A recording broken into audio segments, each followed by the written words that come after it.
Of morning. Oops. It's time for us to have a beautiful love morning.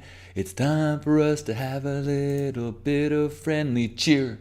It's time for us to have a little sharing of our gratitude. If you've got something to share, do so or lend an ear, 'cause it's love morning. Oh yeah, love morning with you and me. It's love morning, yeah. Sit down, oh can't you see? We got so much gratitude to share with each other. My sister, my other, my dog, and my brother. Oh,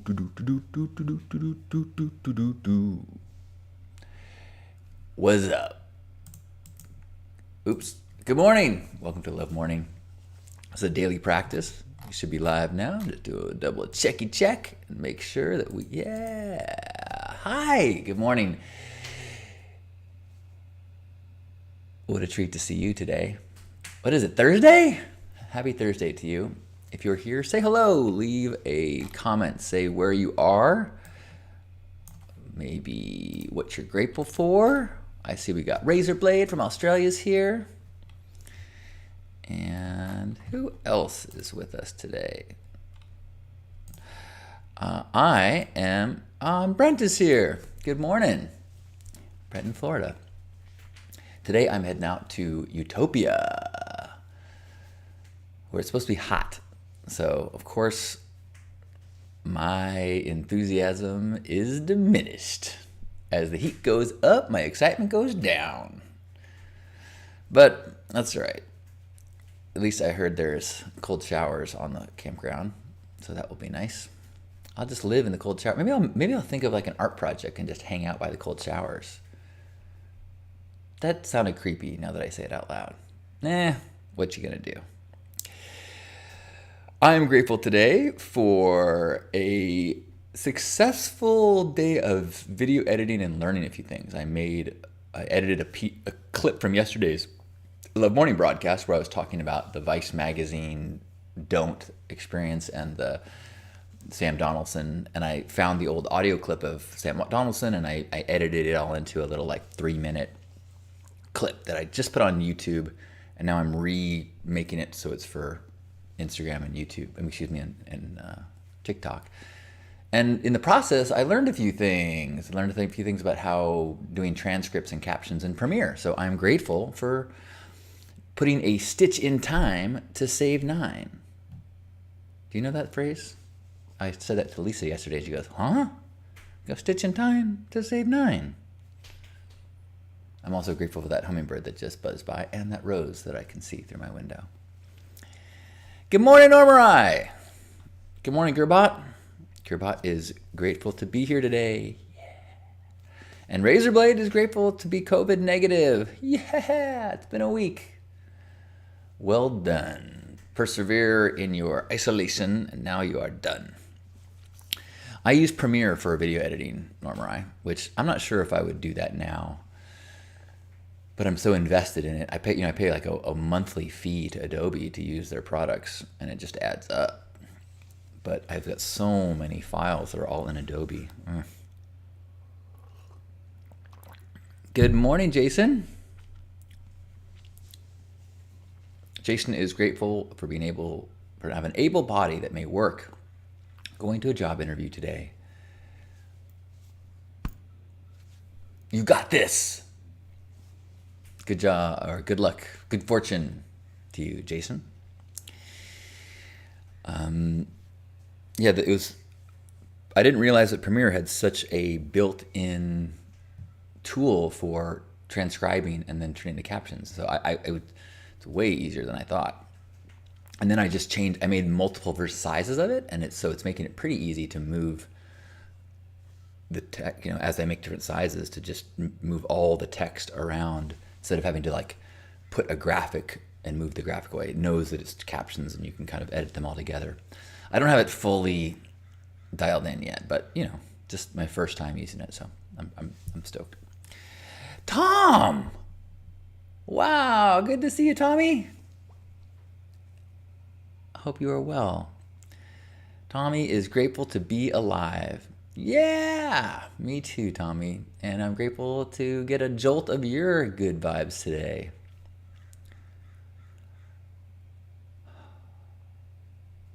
Gerbot sharing that mom passed peacefully at home last week, surrounded by family and friends.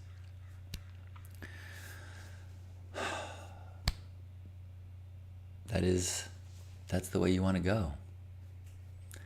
And everybody gets to go sometime. She fought a short battle with lung cancer, but lived to a ripe age of 77. Well, thank you for sending her ripples into the world through you.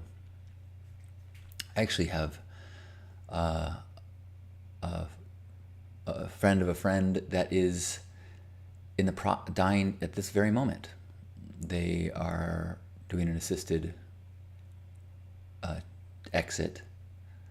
They have a cancer, and were given a very short expectation of their life, and so as today was the day they chose. So I have friends that are right now surrounding their loved one and saying goodbye. I just sent text to each of them that I know is there to say just a heart saying I know I'm thinking of them. And that's something that I want to talk about more another day, because I've been giving a lot of thought to death and the right to die and choosing when you leave.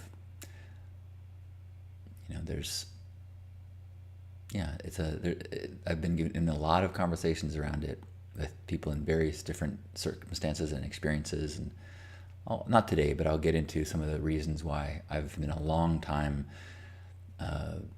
advocate for the right to die, and how incredibly beautiful some of the experiences that I've heard of have been.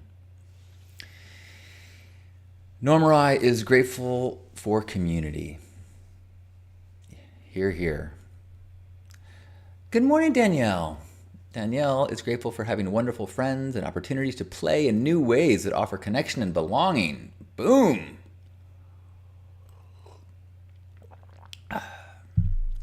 Gerbot says, I am grateful for the time I had with her, and it has made me more aware of how precious the time we have here is. It's so true. And that's one of the things about, the person that I knew that chose today as their final day, like the week leading up to it. So precious. And I know that my friends, knowing that this was all the time they had, they really used it in an incredible way.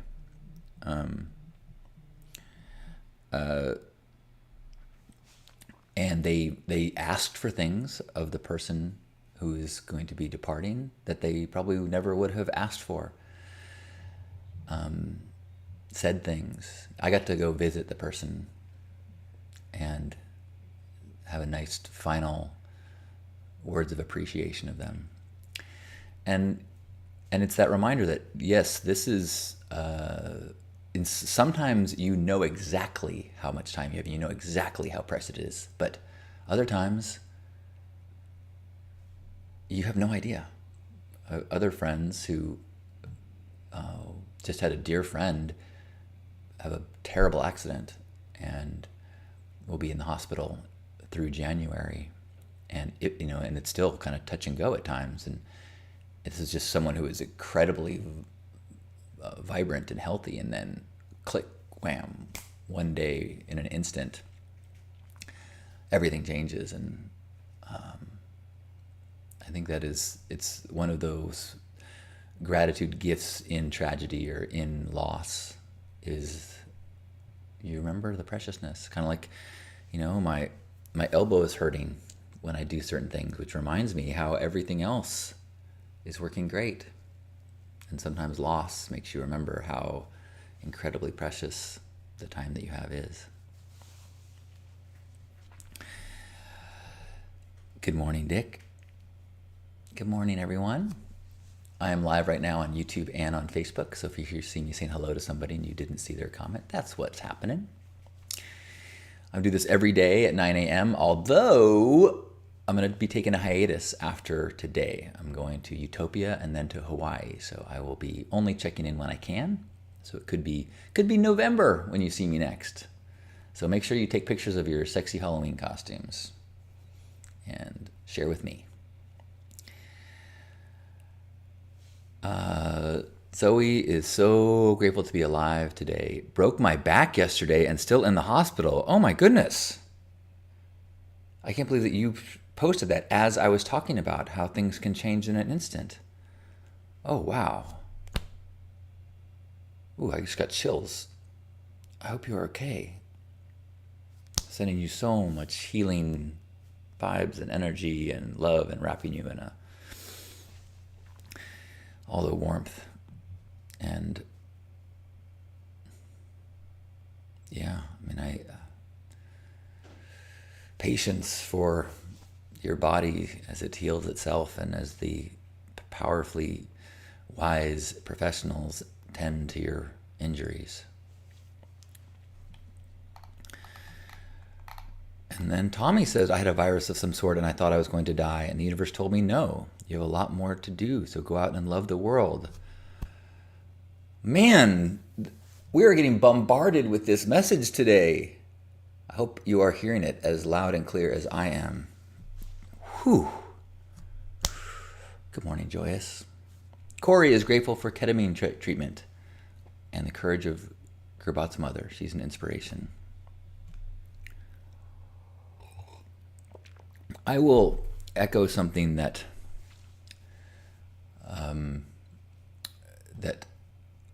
about ketamine treatment that what's his name? 4-Hour Workweek guy. Tim Ferriss.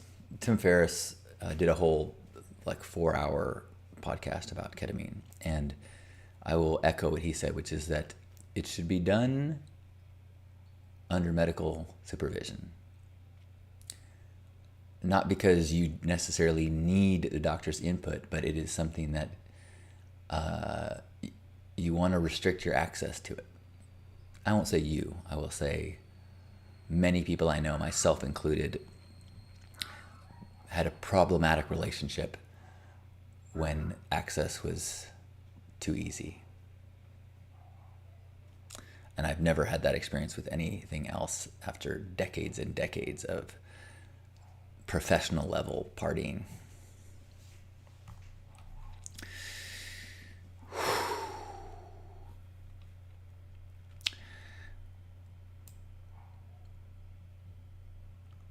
So he said, some wild serendipitousness.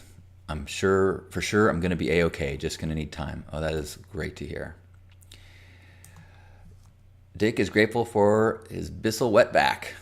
Ooh, the dog peed on the couch, but it was an easy cleanup due to that and a washing machine in my house. Oh, well, all right. Well, in that case, I'm not going to be such a stickler about not peeing in your house if I ever visit you. So that's a load off my mind. Good morning, Jamie. Good morning. Joyous says, I am grateful again for learning confirmation bias and for being on a journey of self-growth and recovery.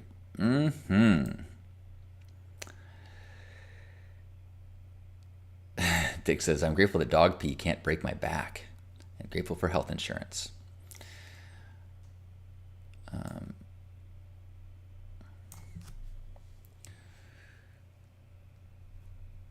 Carla said that she had a back injury when she was younger.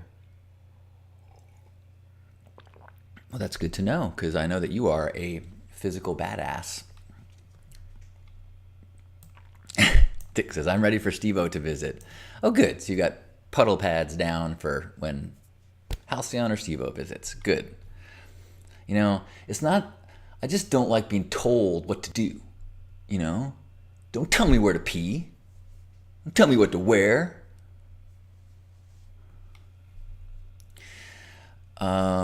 We are sharing gratitude as part of Love Morning, as part of a practice of practicing thinking of the things that you are grateful for, the people, the moments, the foods, the experiences, even when they can be difficult.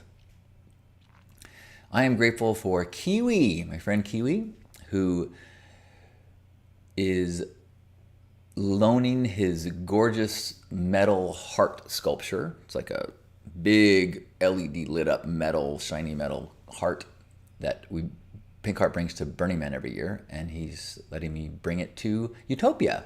So he brought it over here yesterday, and he helped strap it to the Hugmobile so that the Pink Heart camp can have some cool lighting this year. Because we have misplaced 2 bins of lights. So it's going to be minimally lit, but at least we will have the cool heart that Kiwi made. So I'm grateful for him, and just he's such a generous person, and so like I really feel like I can allow him to help me without feeling guilty, which is kind of sometimes can be a precious thing for me. Like I fucked up a little bit this morning. Yesterday when I was putting the heart on the Hugmobile, I got on my bike locks that I've got around here so that I could lock my bike and the heart to the Hugmobile, since I left it out there last night. I didn't want anyone to steal the art or my e-bike. And this morning, as Lisa is heading out the door to go to her exercise class, which she normally takes off her bike to, then she comes inside and says, did you move the lock? And I was like, fuck, I did move the lock. It's in the Hugmobile. And now she's got she's got a very tight window to get to her class. And I felt pretty shitty that I messed up her plan. This has just happened, and then I was like I immediately was like, I'll drive you, or meet me at the Hugmobile. I'll go get it. And this is, 5 minutes before this broadcast. And she's like, no, you've got your broadcast. And I was like, the part of me is still wishes that she let me help so that I could let go of this burden of like, I fucked up. I made her day worse and more stressful. That was my fault. And I doubt she's going to be upset or harbor a grudge or anything like that. But if I am a burden to other people, that is one of my least favorite feelings. Tom knows Kiwi, says Kiwi is super cool. He is. Carla says, I'm grateful to be off till Monday because I had a really bad allergy attack. Oh no. And I'm grateful that the decongestion's to be doing its job and that my head doesn't feel like it's going to explode. Oh, I am impressed by your ability to find gratitude in that. And I hope that your downtime provides you healing and rest. I have been really not sleeping a lot lately. I went to bed late. I woke up in the middle of the night. I guess on the plus side, I did do, I did more editing. I woke up early in the morning. I did some editing. I did editing late last night. So I've been kind of having some fun learning. So that's good. At least I didn't, sometimes I stay up and I get caught in like a Facebook Reels. Like 2 nights ago, I went to bed at like 2 in the morning and I'm like, I just watched an episode of Law and Order Special Victims Unit on my computer. It was actually backwards because whenever words came out, they were backwards. I think that's how they get around like some copyright stuff. I don't know. But I'm like, I don't like that show. It's just like, but I just got caught up in it and I was like, that was not time well spent. Whereas if I'm up editing, I feel a little better about that.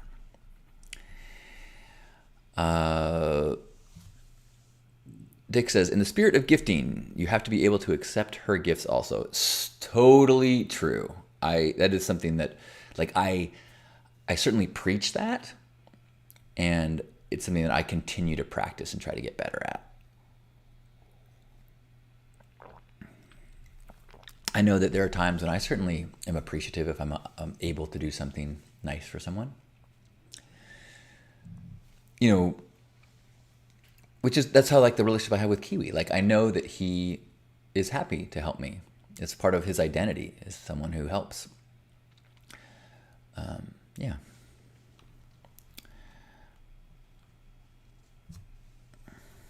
Corey says the treatment is definitely under medical supervision and is opening my eyes for the first time in 45 years. Used correctly, it helps you face trauma, some of which we suppress our entire lives. A game changer and legal in California. Totally. Look, I have had very positive experiences with many chemicals over the years.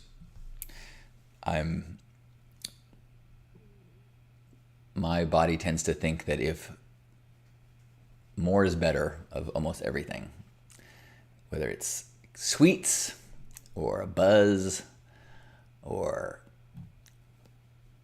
anything. So I just normally my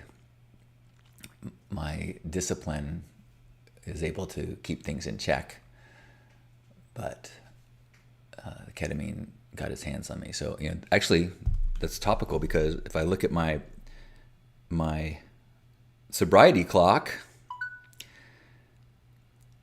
today is 8 months with no ketamine, GHB, or alcohol. Boo! Boo, boo, boo! 8 months.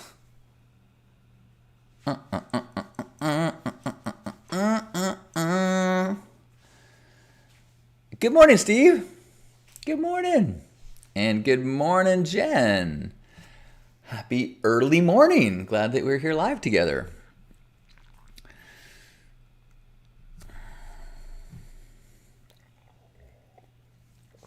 Thank you, Gerbot. Thank you, Razorblade. Thank you, Jen.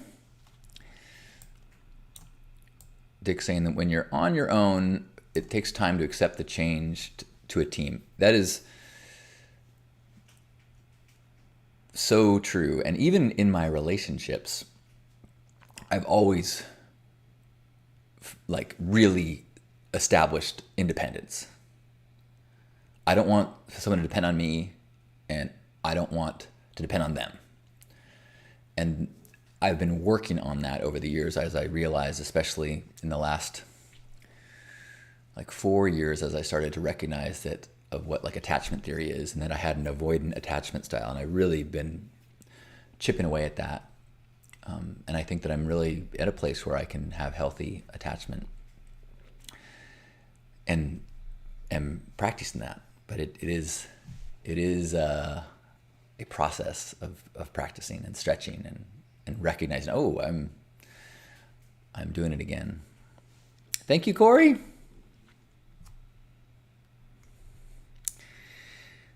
Dick says I should make myself an 8-month coin if I don't do meetings. I don't do meetings. I did go to meetings. I've gone to some meetings. I've been to meetings of a group called Psychedelics in Recovery, for people that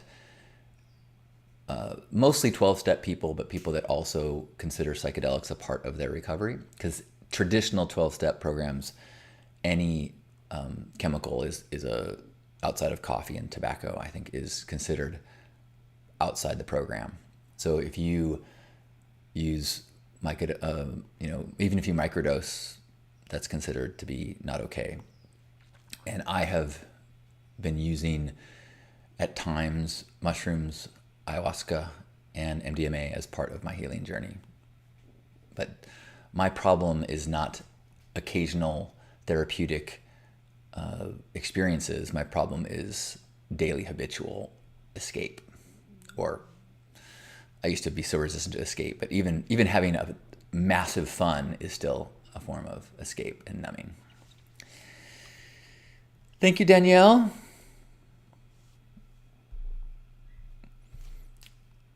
One day at a time. Yeah, I think, 240 days.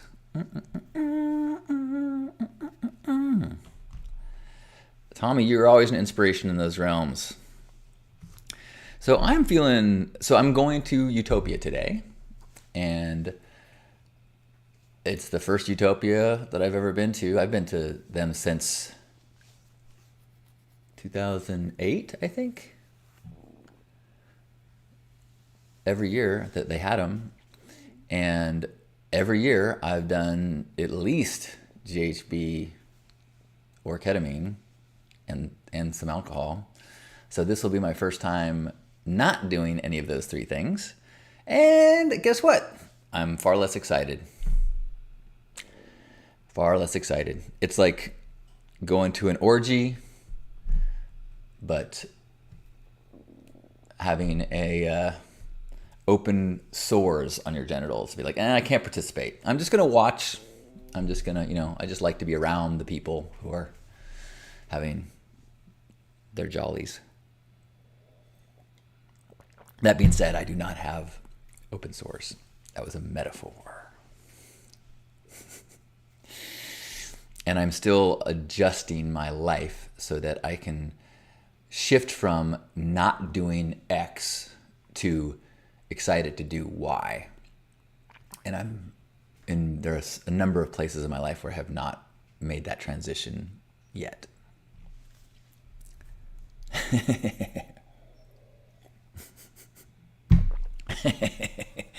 Gearbot says, that analogy.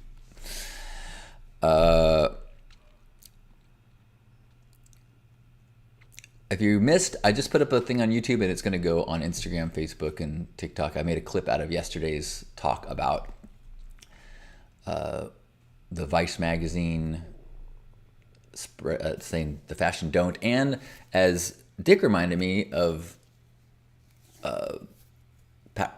Sam Donaldson. I was going to say Pat Robertson. Sam Donaldson saying, what an ego to me.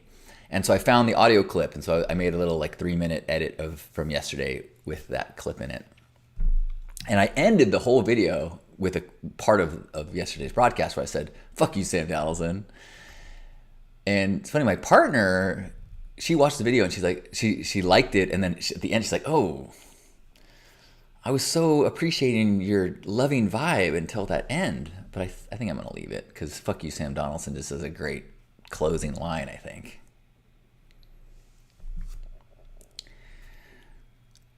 Jen says, me too.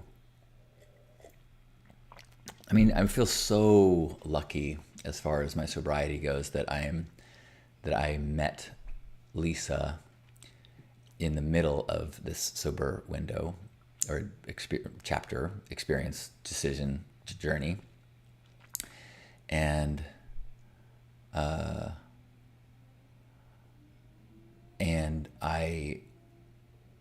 wouldn't have been in a space where I could meet her if I was still using. And it's such a special connection that it's an easy decision for me when I think about what's at stake. Like, if I got high once, would it ruin my relationship? No. But it's the whole process and journey and choices and the person that I'm becoming that is so suited for this relationship. And this relationship is the most important thing in my life. So it's a no-brainer. It's not even a choice. I desire to be high, but I'm not tempted. It's kind of like, oh man, that would be so great I'm sure that would feel good to have unprotected sex with that sex worker. But I'm not going to do that. I'm going to use protection. Maybe that metaphor wasn't as good as the other one.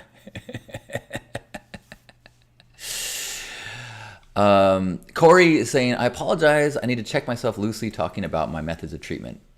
Corey, I'll say, no, actually, I mean, let me say, I so appreciate you saying so. I mean, what sucks is that there are people like you that potentially could have massive healing, but there are stigmas against chemicals and drugs. If you can have ketamine treatments and legitimately change your brain, how much better is that than having a daily Prozac need? So I simply share my experience I think both of those information are important for people to know. One, ketamine is an incredible tool. It is not just a horse tranquilizer. It is a powerful tool for brain healing. And two, it has a dark side. myself and many other people I know started dabbling in it years ago because people did not know about the downside, did not know about the dark side. I guarantee you there is a very dark side eventually. So, under supervision with, a regimen as prescribed, fuck, man, it could be miraculous. And unchecked, it can be demonic.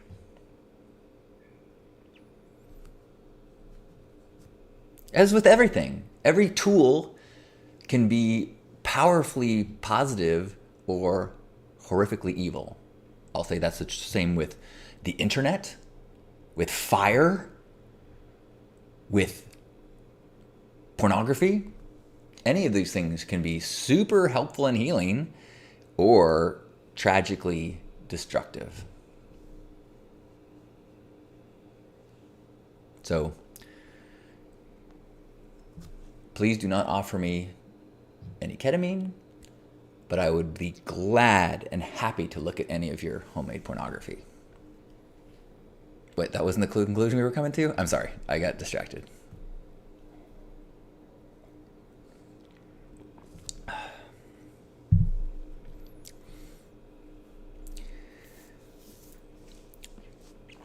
Gerbert just said, all things in moderation.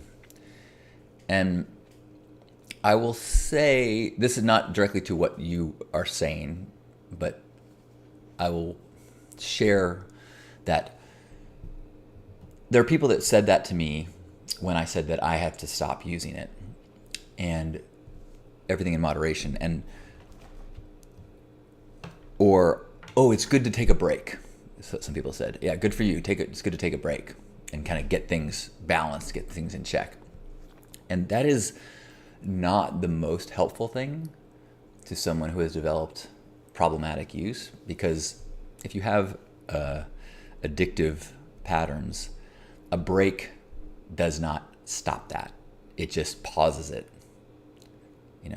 It's like, oh, are you going to stop having cake for a while? Cool. Let's get your diabetes in check. Because when you eat sugar, it's still going to be problematic. Now, diabetes is an example where in moderation, like, okay, if you can get it, but if maybe that's maybe a poor metaphor, because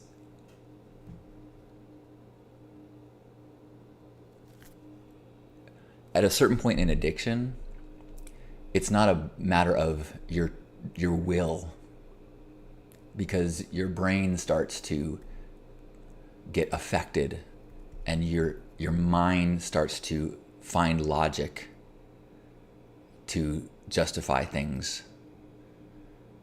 And the moderation or the choice is not the highest version of yourself making those decisions. It is filtered. There are chemicals.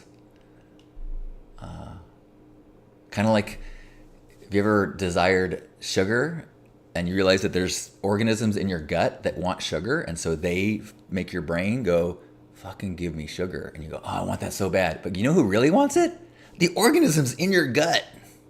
It's kind of that type of forces working upon your brain in ways that do not feel like you're having forces worked upon you. At least these are the experiences that I have had in some of my recent struggles, and why I am in a place of indefinite abstinence from ketamine, GHB, and alcohol.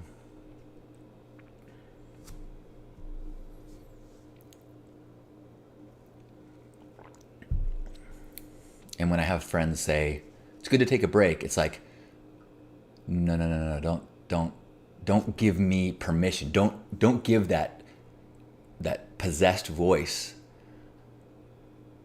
a ally to tell me in the future, you got this under control. You got this. You can stop anytime you want. Go ahead and, do it again. You did it. You're right. Your friend said you just need to take a break, and you did it. You took a break. It's like, I had a really I'm just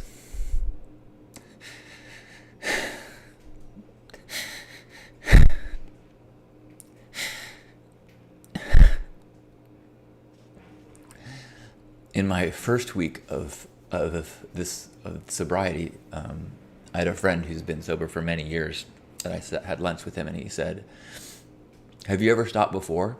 I said, "Yeah." He goes, "How long?" Okay, I've stopped for 6 months, and I've stopped for a month. And he goes, "When you stopped for 6 months and you started again, did you do it daily right afterwards?" I said, "No." And he goes, "How long before you were doing it daily again?"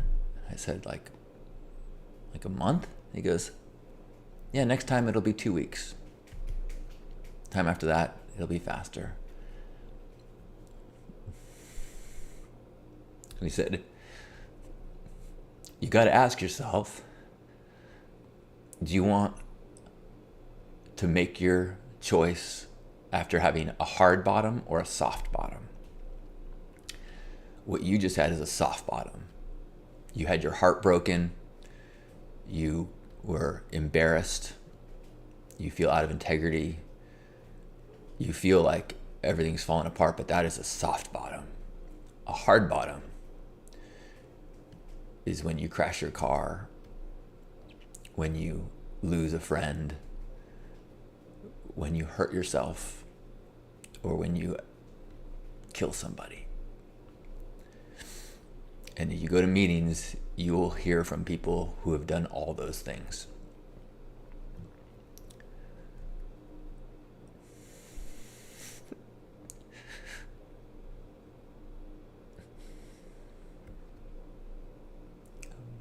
So I'm not going to meetings, but I think about that.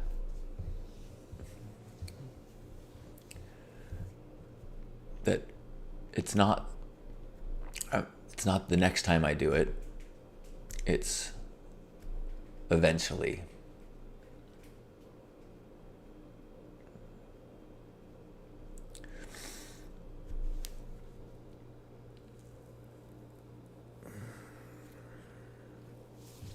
But I am 8 months today.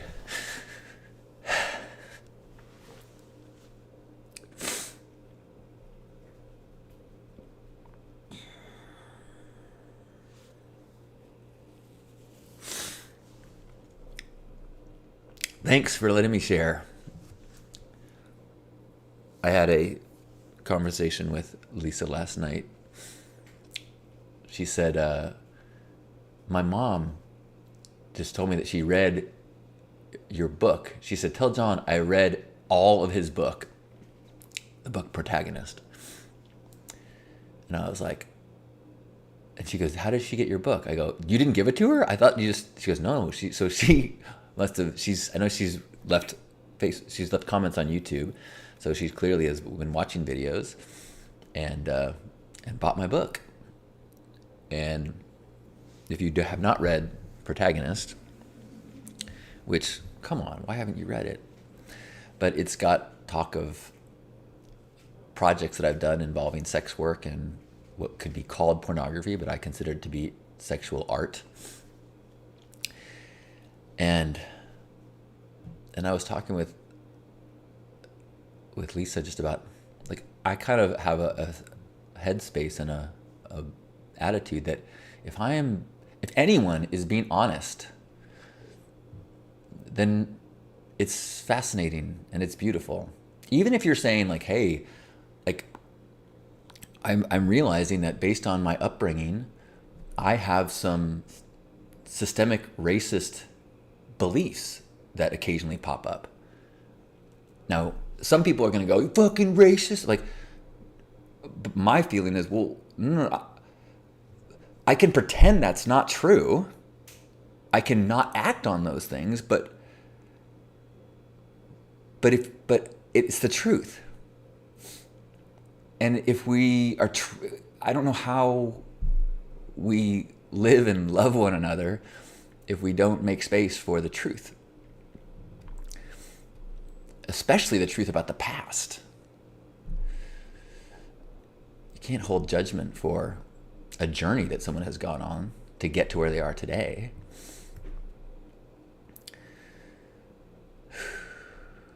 So it's from that place that I feel pretty comfortable sharing anything with you.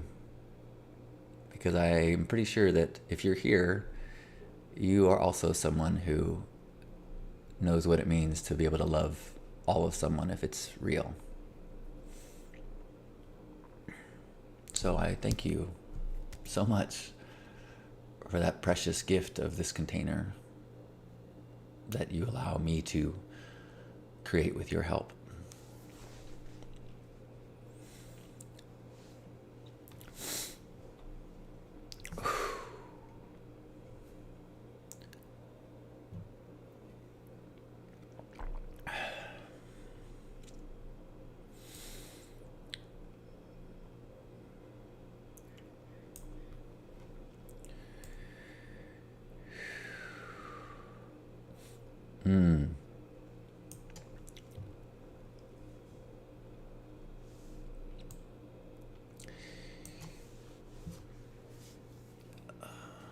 Dick saying, if you drink because you're anxious, your brain will start to generate anxiety to get alcohol. And saying that the gut biome thing is very accurate. That's why why switching fuels has a transition period. The ecosystem of your GI shifts, and the organisms secrete chemicals that are absorbed and act on the brain. Whew.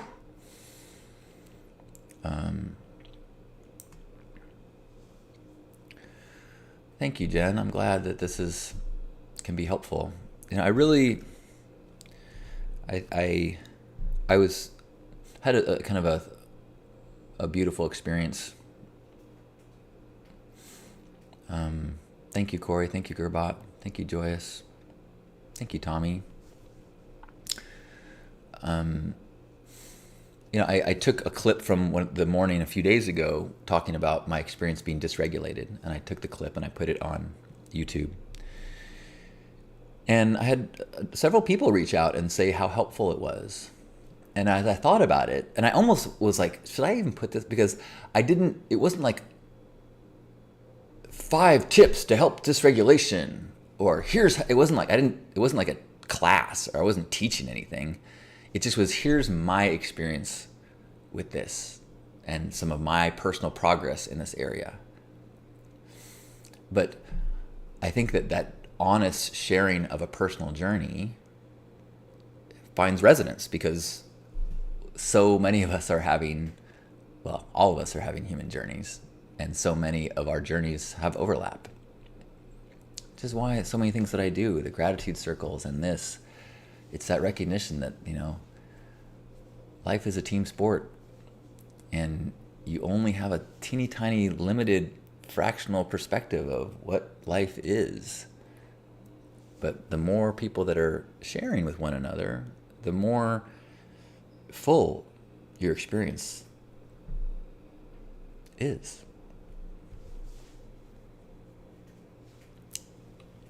Gerbot says, our bodies are so mysterious and amazing. I am grateful for my health.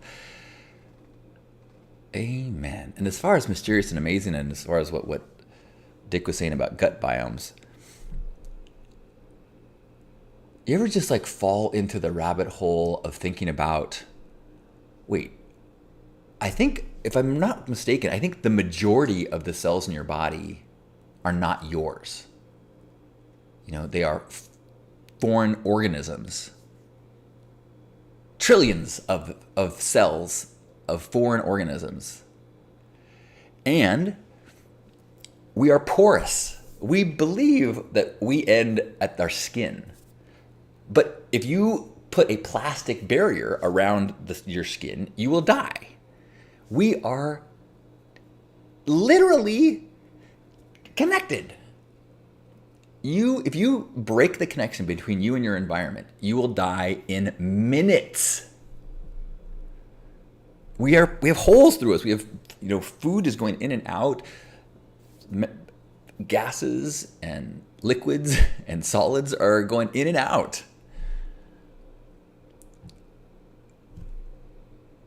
It's a density issue.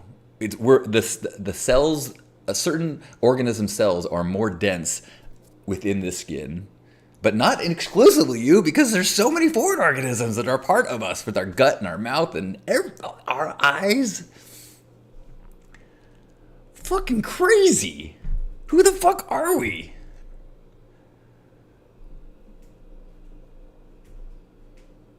Clearly not what we think. The older I get, the more I am convinced that reality is so much weirder than we can comprehend.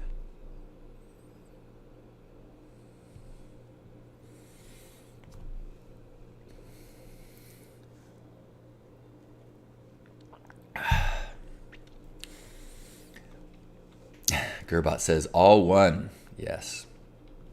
Corey says, I realize that sometimes all we need to know is that we are not the only ones going through some of the trials and tribulations. So true. Support, being supported, so often is not someone doing something for you. It's simply being heard and knowing that we're not alone. You can be a super supportive person without doing anything, just being there and listening and even saying, oh man, I can feel that.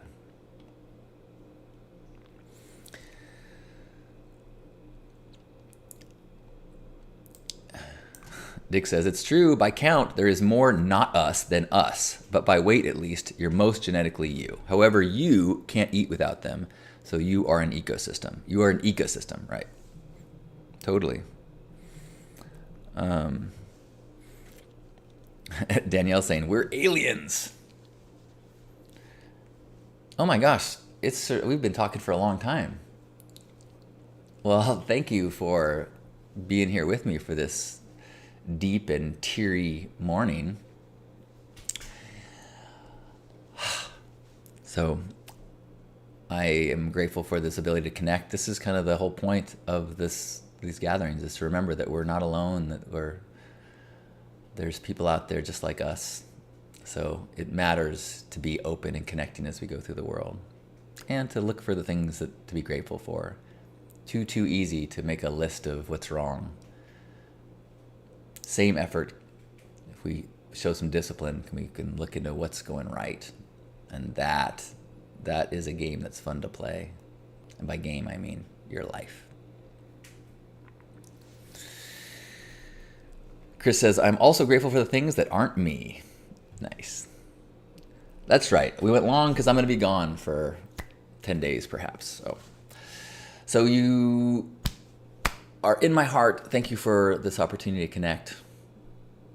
Hello, Genevieve, excuse me. Wherever you are, let's close this gathering with a hug. So hug yourself, and as you feel the arms holding you, let it be my arms, the arms of everyone who's here, and squeeze me as I squeeze you as we sink into this recognition of our oneness. Take a deep breath in.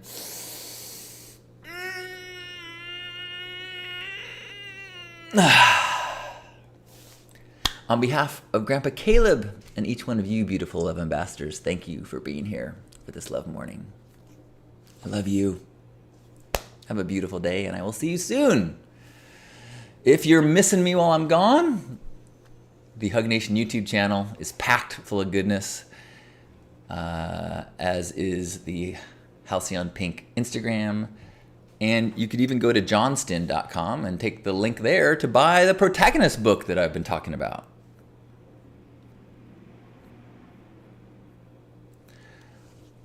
I love you. Bye. Thank you so much.